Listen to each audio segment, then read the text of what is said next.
তাইমিয়া মাজমুআ ফাতাওয়ার মধ্যে লিখছে ইজমাকে অস্বীকার করা হচ্ছে কুফরি। কোন ব্যক্তি যদি কোরআন হাদিস মানি বলে ইজমা মানি না বলে ওই ব্যক্তি কাফির হয়ে যায়। আমরা আহলে সুন্নাত ওয়াল জামাত কোরআনকেও মানি, হাদিসকেও মানি, ইজমাকেও মানি, কিয়াসকেও মানি। আর এখানে একটি কারণ আছে, আল্লাহ বলেন ইয়া আইয়ুহাল্লাযীনা আমানু আতিউল্লাহ ওয়া আতিউর রাসূল ওয়া উলিল আমরি মিনকুম। আল্লাহ পাক বলেন হে বিশ্বাসীগণ, হে ঈমানদার, আল্লাহর হুকুম মানো, ওয়া আতিউর রাসূল, রাসূলের হুকুম মানো, ওয়া উলিল আমরি মিনকুম, এবং উলিল আমরদের হুকুম মানো। আচ্ছা বলেন তো বাবা, কোরআন হাদিস তো যথেষ্ট আছে, কিন্তু উলিল আমরের হুকুম আল্লাহ কেন মানতে বললেন? আগে এখানে একটা কথা বুঝতে হবে যে উলিল আমর কাকে বলে। উলিল আমরের তাফসীরে বিশ্ববিখ্যাত সাহাবী আব্দুল্লাহ ইবনে মাসউদ আব্বাস রাদিয়াল্লাহু তাআলা আনহুমা, নবী মুস্তাফার আপন চাচাতো ভাই, নবীর কালমা পাঠ করনে वाला সাহাবী হযরত আব্দুল্লাহ ইবনে আব্বাস তাফসীর ইবনে আব্বাসের মধ্যে উলিল আমরে মিনকুমের তাফসীর করতে গিয়ে বলছেন ইয়ানি উলামা ওয়াল ফুকাহা, এর অর্থ হচ্ছে আল্লাহ বলেছেন হক্কানি ফকিহ অর্থাৎ মুজতাহিদ তবকার আলিমদের ও তোমরা আদেশকে মানো। এখন কথা হচ্ছে পৃথিবীর মুসলমান, আল্লাহর কোরআনে এমন কোন জিনিস নাই, নবীর হাদিসে এমন কোন জিনিস নাই যে আল্লাহ তাবারাক ওয়া তাআলা এখানে ফকিহকে মানতে বললেন, ফিকহকে মানার আদেশ করলেন। আরেকটি রেফারেন্স আপনাকে দিই, হাকিম আল মুস্তাদরাক আলা সাহিহাইন, এই হাদিসের কিতাবের মধ্যে সহিহ সনদে হাদিসটি বর্ণিত। হাদিসটি উল্লেখ করে ইমাম হাকিম রাহমাতুল্লাহ আলাইহি বলেছেন হাদা হাদিসুন সহিহুল ইসনাদ, এই হাদিসের সনদ হচ্ছে সহিহ। বিশ্ববিখ্যাত সাহাবী মুজতাহিদ তবকার সাহাবী হযরতে জাবির ইবনে আব্দুল্লাহ রাদিয়াল্লাহু তাআলা আনহু বলছেন আল্লাহ পাকের ফরমান উলিল আমরি মিনকুম, এর অর্থ হচ্ছে হক্কানি ফকিহদের আদেশকে মানো। প্রশ্ন হচ্ছে পৃথিবীর মুসলমান, আল্লাহর কোরআন কি যথেষ্ট নয় যে ফিকহ মানতে হবে?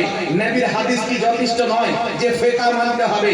যদি আপনাকে এক্সাম্পল দিয়ে বুঝায়, এর এক্সাম্পল হচ্ছে যদি কোনো ব্যক্তি পাহাড় খনন করতে করতে, কয়লা বের করতে করতে যদি একটা সোনার ইট পেয়ে নেয়, সোনার যদি ইট পেয়ে নেয়, ওই সোনার ইট ততক্ষণ পর্যন্ত ব্যবহার করার যোগ্য হবে না যতক্ষণ পর্যন্ত স্বর্ণকারের কাছে গিয়ে, সোনারের কাছে গিয়ে ওই ইটকে ভেঙে চুরে হার না তৈরি করবে, কানের বালি না তৈরি করবে, না ফুল না তৈরি করবে, হাতের বালা না তৈরি করবে, আংটি না তৈরি করবে, ততক্ষণ পর্যন্ত ওই সোনার ব্যবহার করার উপযুক্ত হবে না।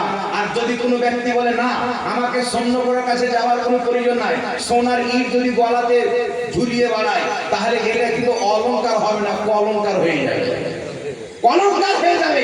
তো কোরআন হাদিস হচ্ছে একটা মহা সমুদ্র, একটা সোনার খনি।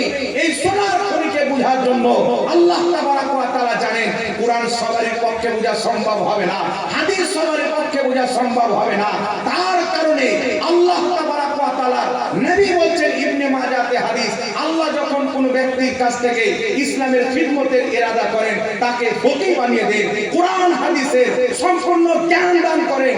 এই জন্য যারা কোরআন হাদিসের সম্পূর্ণ জ্ঞান অর্জন করেছেন তাদের ফতোয়াকে মানার নাম হচ্ছে মাযহাব মানা। জনে বলেন সুবহানাল্লাহ। তাদের ফতোয়াকে মানার নাম মাযহাব মানা। একটু লক্ষ্য করে শুনেন পৃথিবীর মুসলমান, কাদের ফতোয়া? যারা কোরআন হাদিসের সম্পূর্ণ জ্ঞান রাখে। এখন বাংলাতে দুটো বই পড়ে বলছে আবু হানিফার মাযহাব মানা যাবে না, বাংলা যদি কিতাব পড়ে বলছে ইমাম মালিকের মাযহাব মানা যাবে না, মাযহাবের বিপক্ষে কথা বলে, বলে মাযহাবের শরীয়ত আলাদা, হাদিস কোরআনের শরীয়ত আলাদা। এ গাধা জানে না এই পৃথিবীর মুসলমান মাযহাব কাকে বলে। শুনেন একটা কথা মনে রাখবে, ইমামে আযম আবু হানিফা, উনার থেকে মাযহাব কেন তৈরি হলো? ইনার কেন মাযহাব মানতে হবে? ইমাম শাফিঈর কেন মাযহাব মানতে হবে? ইমামে আযম আবু হানিফা নবী মুস্তাফা 5 লক্ষ হাদিস মুখস্থ জানতেন, আর পৃথিবীতে নবী মুস্তাফার যত হাদিস আছে প্রত্যেকটা হাদিস আবু হানিফার নজরের সামনে ছিল। সুবহানাল্লাহ। এখন একজন বুখারী পড়ে বলছে মাযহাব মানা যাবে না, ওই ব্যক্তিকে আমি বলতে চাই ইমাম বুখারী রাহমাতুল্লাহ আলাইহি বলেছেন আমি 6 লক্ষ হাদিস মুখস্থ জানি। কত লক্ষ? 6 লক্ষ হাদিস মুখস্থ জানি। তার মধ্যে 1 লক্ষ সহিহ হাদিস, 1 লক্ষ সহিহ হাদিস ইমাম বুখারী মুখস্থ জানতেন। আপনারা জ্ঞানী গুণী মানুষ একটা প্রশ্ন করতে চায়, 1 লক্ষ সহিহ হাদিস ইমাম বুখারী মুখস্থ জানতেন, তিনার বুখারীতে কত হাদিস আছে? 7000 কত হাদিস। মুকাররাবকে যদি বাদ দেওয়া হয়, একটা হাদিস দ্বিতীয়বার তৃতীয়বার এসেছে, এইগুলোকে যদি বাদ দেওয়া হয় 4000 কত হাদিস হয়। আল আদাবুল মুফরাদে কিছু হাদিস আছে, তারিখুল কাবীরে কিছু হাদিস আছে। ইমাম বুখারী সমস্ত কিতাবকে যদি একত্রিত করে তিনার হাদিসকে গণনা করা হয় তো 10000 পর্যন্ত পৌঁছাবে না। আমি আপনাকে প্রশ্ন করতে চাই, যদি কোনো ব্যক্তি বুখারী শরীফে 4000 হাদিসকে পড়ে বা 7000 হাদিসকে পড়ে বলে মাযহাব মানা যাবে না, তাকে প্রশ্ন করতে চাই, ইমাম বুখারীর সমস্ত কিতাবে ধরে নিলাম 10000 হাদিস আছে, কিন্তু ইমাম বুখারী বলছেন আমি 1 লক্ষ সহিহ হাদিস মুখস্থ জানি। তোমার কাছে আমার প্রশ্ন হলো, তুমি যেই 10000 হাদিস পড়ে বলছো মাযহাব মানা যাবে না, তাহলে 90000 হাদিস তুমি পড়েছো কিনা বলো? 90000 হাদিসে কি ছিল সেটা তোমাকে বলতে হবে। বলবে হুজুর ইমাম বুখারী তো 90000 লেখেনি, তো আমি পড়বো কোথায় থেকে? আমি বললাম কানার দল, যেই 10000 হাদিস ইমাম বুখারীর কিতাবে পেয়েছো তুমি সেটা পড়েছো। যেই 90000 হাদিস ইমাম বুখারী লেখেনি, ইমামে আযম আবু হানিফা সেটাকেও পড়েছে, সেটাকেও পড়েছে। কত লক্ষ লক্ষ ইমাম আহমদ বিন হাম্বল তিনার ব্যাপারে বলা হয়েছে কোন কিতাব আছে 7 লক্ষ হাদিস মুখস্থ জানতেন, কেউ কেউ 10 লক্ষর কথা বলেছেন। উনি কত হাদিস লিখেছেন? সব কিতাব নিয়ে 1 লক্ষ হবে না, তাহলে বাকি 9 লক্ষ কোথায় গেল? যদি 7 লক্ষ বলি তো বাকি 6 লক্ষ কোথায় গেল? তো নবী পাকের ইলমের যে একটা সমুদ্র আছে, ওই সমুদ্র একটা পুকুর শুধু কিতাবে লিপিবদ্ধ করে হয়েছে, পুরো সমুদ্র এই 4 মাযহাবের মধ্যে সীমাবদ্ধ রয়েছে।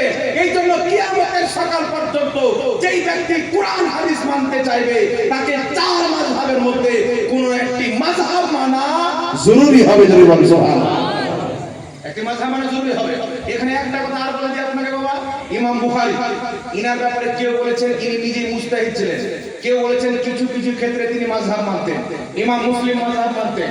যারা মাযহাব মানেন আল্লাহ মাযহাবী, তাদের গুরু নাসিরউদ্দিন আলবানী 1999 সালে লোকটা মারা গেছে, আর একে তারা ধর্মের গুরু বানিয়েছে। এই নাসিরউদ্দিন আলবানী ইহুদি খ্রিস্টানদের 5টা গোলাম ছিল। নবীর সহিহ হাদিসকে জাল বানানো, জালকে সহিহ বানানো, এই ডিউটি আমেরিকা ইসরায়েল তাকে দিয়েছিল। এই লোকটা নাসিরউদ্দিন আলবানী ওয়াহাবিদের ইমাম সিলসিলায়ে আহাদিসে যায়ীফা কিতাবের মধ্যে, সিলসিলায়ে আহাদিসে সহিহা কিতাবের মধ্যে লিখতেছে ইমাম তিরমিজি মাযহাব মানতো, ইমাম ইবনে মাজাহ মাযহাব মানতো, ইমাম নাসাই মাযহাব মানতো, ইমাম আবু দাউদ মাযহাব মানতো। এই পৃথিবীর মুসলমান যিনারা হাদিসের কিতাব লিখেছেন তিনারা মাযহাব মানতো, আর উনাদের কিতাব বাংলাতে পড়ে বলছে মাযহাব মানা যাবে না। চিন্তা করছেন? যিনারা হাদিসের কিতাব লিখেছেন তিনারা মাযহাব মানতো, আর 2 পাতা পড়নেওয়ালা বলছে মাযহাব মানা যাবে না। ইমাম ইবনে মাজাহ, ইমাম আবু দাউদ, কেউ 5 লক্ষ হাদিসের হাফিজ, কেউ 4 লক্ষ হাদিসের হাফিজ, কেউ 7 লক্ষ হাদিসের হাফিজ, ইনারা মাযহাব মেনেছে। বর্তমানে যে ইংরেজদের দালাল বলে মাযহাব মানা যাবে না, এর পেটে যদি জিসিবির চাকা চাপিয়ে দিত 3টা হাদিস বের হবে। এ বলছে মাযহাব মানে, তো মাযহাব সেও মানে, মাযহাব আমরাও মানি।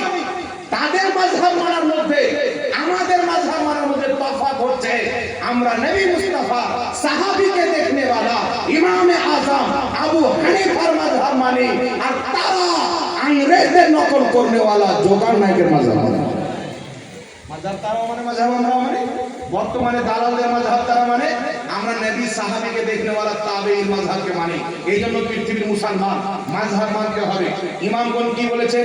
ইমাম বদরুদ্দিন আইনি উমদাতুল কারির মধ্যে লিখতেছেন হানাফি, শাফি, মালিকি, হাম্বলি 4 মাযহাব হলো আহলে সুন্নাত ওয়াল জামাত, এর বাইরে যারা হলো তারা হচ্ছে বিদআতি।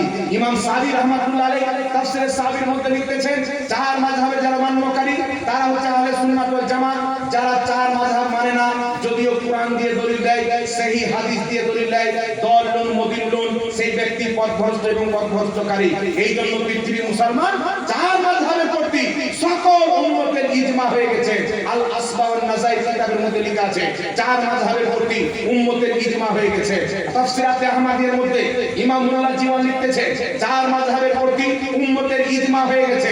যেমন কুরআন একটা দলিল, হাদিস একটা দলিল, তেমন অস্বীকার করে ওই ব্যক্তিও পথভ্রষ্ট এবং জাহান্নামী মুসলমান। বলেন সুবহানাল্লাহ। আল্লাহ পাকের মেহেরবানি আমরা মাযহাব মানে পীর মানে ঠিক না ঠিক হবে। একটা মজার কথা হচ্ছে যারা বলে পীর মানা যাবে না, এদের মৌলবীগুলো আবার নামের আগে শেখ লাগায়। কি লাগায়? শেখ। একে জিজ্ঞাসা করেন পীরকে আরবিতে কি বলে? ইমাম ফখরুদ্দিন রাজি রাহমাতুল্লাহ আলাইহি তাফসীরে কবিরের 11তম খণ্ড 198 নম্বর পৃষ্ঠার মধ্যে লিখছেন পীরকে আরবিতে শেখ বলেছেন। কি বলেছেন? শেখ। পীরকে আরবিতে শেখ বলা হয়। বড় পীর আব্দুল কাদের জিলানীকে বড় বড় উলামা ইকরাম শেখ বলেছেন। ইমাম তাজউদ্দিন সুবকি রাহমাতুল্লাহ আলাইহি আত-তাবকাতুশ শাফিয়াতুল কুবরা কিতাবের মধ্যে বড় পীর আব্দুল কাদের জিলানীকে শেখ শব্দ ব্যবহার করেছেন। তো আরব দেশে পীরকে শেখ বলা হয়। আর আমাদের ভারতের মাটিতে যেহেতু ইরান থেকে অনেক বাদশা এসেছিল, তাই ফার্সি ভাষার প্রচলন হয়ে গিয়েছিল, তাই ওই শেখকে ফার্সি ভাষাতে পীর বলা হয়। এখন আপনারাকে বলি, যদি কোনো মাওলানা বলে যে ওয়াটার পান করা জায়েজ, পানি পান করা হারাম, তাহলে আপনারা কি করবেন? এই মৌলবীকে ঝাড়খণ্ডের রাঁচি হসপিটালে যেতে হবে, পাগলা না। ওখানে যদি না হয় তাহলে আপনার কি উত্তরপ্রদেশে না কোথায় আরেকটা জায়গা আছে, ওখানে যেতে হবে। ভারতের সবচেয়ে বড় পাগলাখানা ওখানে আছে, আগ্রাতে যেতে হবে। তো পৃথিবীর মুসলমান একটা কথা বলে, এরা বলছে যে পীর মানা হারাম, আর প্রত্যেক মৌলবীর নামের আগে শেখ। শেখ কাজ্জাব বিন ইবলিস, শেখ নামরুদ বিন ফিরাউন, শেখ ইয়াসির বিন লাইন, বিভিন্ন নামের আগে শেখ লাগে। তো ওদের যত মৌলবী আছে সবকে পীর বানিয়ে রেখেছে। আর আমরা যদি ফার্সিতে পীর বলিতে বলছে পীর মানা যাবে না। তবে সাহাবা এবং নবীর মাযহাব কি ছিল? কিতাবটির নাম ইমাম ইবনে হিব্বান আল মাজরুহি কিতাবের মধ্যে সহিহ সনদে হাদিস উল্লেখ করেছেন। একই হাদিসকে ইমাম জালালউদ্দিন সিয়ুতি রাহমাতুল্লাহ আলাইহি আল মাসনুআত কিতাবের মধ্যে উল্লেখ করেছেন। একই হাদিসকে ইমাম যাহাবী রাহমাতুল্লাহ আলাইহি তারিখে ইসলামের মধ্যে উল্লেখ করেছেন। সনদ সহ হাদিসটি উল্লেখ আছে। সনদ হচ্ছে সহিহ।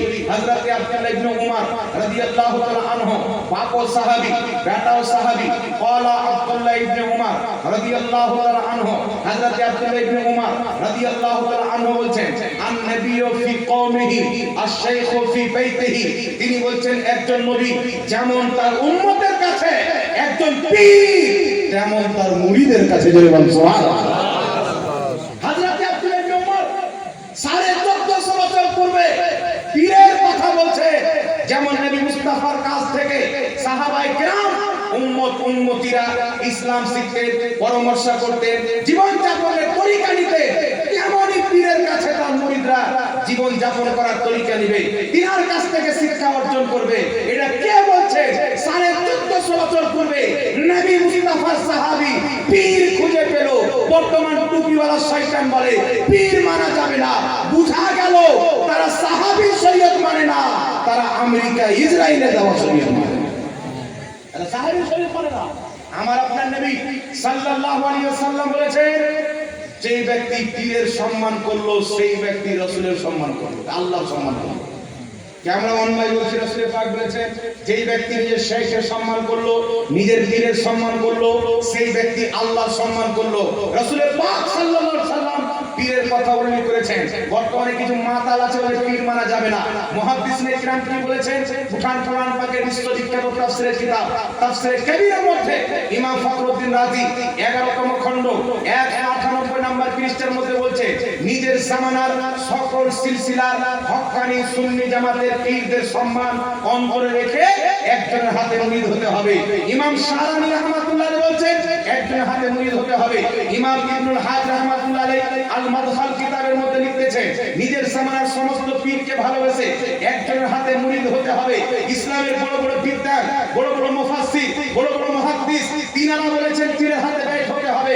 দেওবন্দি, ওয়াহাবি, লামাযহাবি সকলের মাথার তাজ শাহ ওয়ালিউল্লাহ মুহাদ্দিস দেহলভী রাহমাতুল্লাহ আলাইহি নিজের রিসালার মধ্যে লিখতেছেন, পীর ধরা, পীরের হাতে মুরিদ হওয়া সুন্নাত। তিনি নিজের রিসালাতে বলেছেন। হুজুর তাজুশ শরিয়া ফাতাওয়া তাজুশ শরিয়ার মধ্যে লিখেছেন, পীরের হাতে মুরিদ হওয়া সুন্নাতের কাদিমা মুস্তামিরা।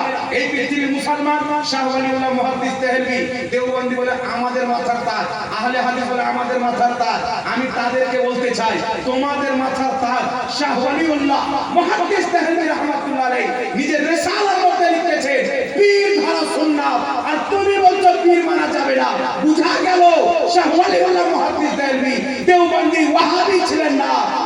সুন্নি জামাতের লোকজন, তিনিও সুন্নি ছিলেন।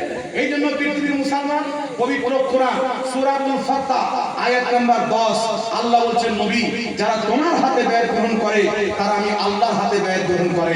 সূরাতুল মুমতাহিনা আয়াত নাম্বার 12 রাসূল পাক বলছেন, হাবিব তোমার কাছে যেই মহিলারা বায়াত হতে আসে তাদেরকেও তুমি বায়াত করো। নবী সাহাবীকে বায়াত করেছেন, সাহাবীদের স্ত্রীগণকে পর্দার আড়াল থেকে নবী বায়াত করেছেন।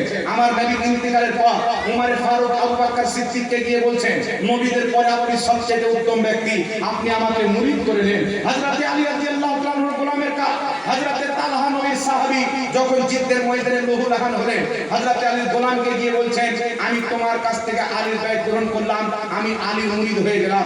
তিনার গোলাম গিয়ে বলছেন, ইয়া আলী ও মুর্তজা, তালহা আপনার বায়াত গ্রহণ করেছেন, আপনার মুরিদে শামিল হয়ে গেছেন। হযরত আলী বলছেন, তালহা জান্নাতে যাওয়াকে কতক্ষণ পর্যন্ত আল্লাহ চাননি যতক্ষণ পর্যন্ত আমি আলীর সে মুরিদ হয়নি। বলে বলছেন হযরত আলীর ইন্তিকালের পর ইমামে হুসাইন মুরিদ করেছেন, ইমামে হুসাইনের ইন্তিকালের পর ইমামে হাসান মুরিদ করেছেন। তবে ইমামে হুসাইনের জামানাতে দুটো গ্রুপ হয়ে গেছিল, ইয়াজিদি পীর, হুসাইন ভণ্ড পীর আর হক্কানি পীর। পীর তো তারাও মানে আমরাও মানি, তারা বদাকিদা জমা নাইকে পীর মানে, আমরা খাজা মঈনুদ্দিন চিশতিকে পীর মানি। সুবহানাল্লাহ। ইনাদের কদমের ধুল সমস্ত হতে পারে না। এই লোকটা নিজের কিতাব ডক্টর জাকির নায়েকের লেকচার সমগ্রের মধ্যে লিখছে 4 জন মহিলা নবী এসেছে। আমার মোবাইলে অরিজিনাল কিতাবের ফটো তোলা আছে, কিতাবটা আমার লাইব্রেরিতে রাখা আছে, কেউ আসলে নিতে পারে। স্পষ্ট বলছে ইসলামিক দৃষ্টিকোণ থেকে 4 জন মহিলা নবী হয়েছে। আর আল্লাহ কোরআন পাকে বলছেন, আমি কোনো মহিলাকে নবী বানাইনি। এই নিজের কিতাবের মধ্যে লিখছে, আল্লাহ যদি মানুষ হয়ে চলে আসে তাহলে আল্লাহ হতে পারবে না। জাকির নাকি লিখছে, আল্লাহ যদি মানুষ হয়ে চলে আসে তাহলে আল্লাহ হতে পারবে না। তা আল্লাহ মানুষ হয়ে চলে আসে আল্লাহ হতে পারবে না, তো দুনিয়া কে চালাবে? আব্বা, দুনিয়া কে চালাচ্ছে? আল্লাহ না চালাচ্ছে? তো আল্লাহ মানুষ হয়ে চলে আসলে আল্লাহ হতে পারবে না, মানে আল্লাহ যেন ধ্বংস বানাবে না। আর কোন ব্যক্তি যদি আল্লাহ যেন ধ্বংস মানে মুসলমান থাকবে? এই জন্য মুসলমান থাকবে। একাধিক কুফরির আকীদা। সে নিজের কিতাবে আল্লাহকে জুলুমকারী জালিম লিখেছে। কেউ যদি আল্লাহকে জালিম বলে, ওয়াদা খেলাফ করনেওয়ালা বলে, আল্লাহকে ফানা হতে পারে বলে, সেই ব্যক্তি কাফির ও মুরতাদ হয়ে যাবে। এই জন্য পৃথিবীর মুসলমান আসল বিদআত হচ্ছে এই দিকে, বলছে পীর মানা বিদআত। কালিয়াচকের মাটিতে একটা ছেলে দেখেছে, ছেলেটার বাড়ি হচ্ছে আপনাদের দিকে একটা কি জায়গা আছে, সুজাপুর নাকি, ওখানকার একটা লোক আমার সাথে কথা বলে, আজকে 2বার ফোন করেছে, ওর ফোন রিসিভ করতে পারিনি। লোকটা বলছে, হুজুর আপনাদের মধ্যে আমি একজন আহলে হাদিসের লোক, তো আমি দেখেছি দারিয়াপুরে গিয়ে দেখেছি, খালপুরে গিয়ে দেখেছি এরা পীরের সাথে শিরক করে। আমি বললাম কি শিরক করে? বলছেন এরা পীরের পায়ে সেজদা করে, পাও চুমু দেয়। আমি বললাম সেজদা কাকে বলে জানো? হযরত আব্দুল্লাহ ইবনে মাসউদ বলছেন, সেজদা হওয়ার জন্য 8টা জিনিস শর্ত। পেশানি লাগা, নাক লাগা, 2 হাত, 2 ঘুটনা, 2 পা। কয়টা হলো? 8টা হলো। এই 8টার মধ্যে যদি একটা জিনিস না লাগে সেজদা হবে না।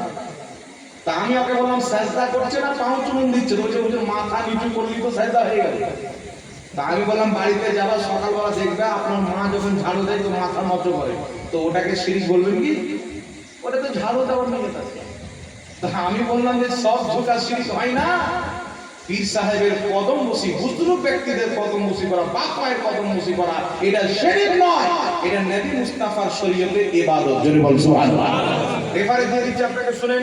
আবু দাউদ শরীফের মধ্যে সহিহ সনদে হাদিস বর্ণিত। নাসিরউদ্দিন আলবানী ওয়াহাবিদের গুরু ঘন্টা, সে নিজে হাদিসটিকে সহিহ বলেছেন। আল্লাহর নবী সাল্লাল্লাহু আলাইহি ওয়াসাল্লামের দরবারে সাহাবায়ে কেরাম আসলেন, ইয়া রাসূলুল্লাহ, ইয়া হাবিবাল্লাহ, আমরা ইয়ামান দেশের বাদশার পর্যায়কে দেখেছি তারা নিজের বাদশাকে সাজদা করে, তো হুজুর আপনি তো সাজদা করার যোগ্য, আপনার চাইতে বড় বাদশা কি আছে? আমরা আপনাকে সাজদা করতে চাই। নবী বলেন, আল্লাহ ব্যতীত অন্য কাউকে সাজদা করা হারাম।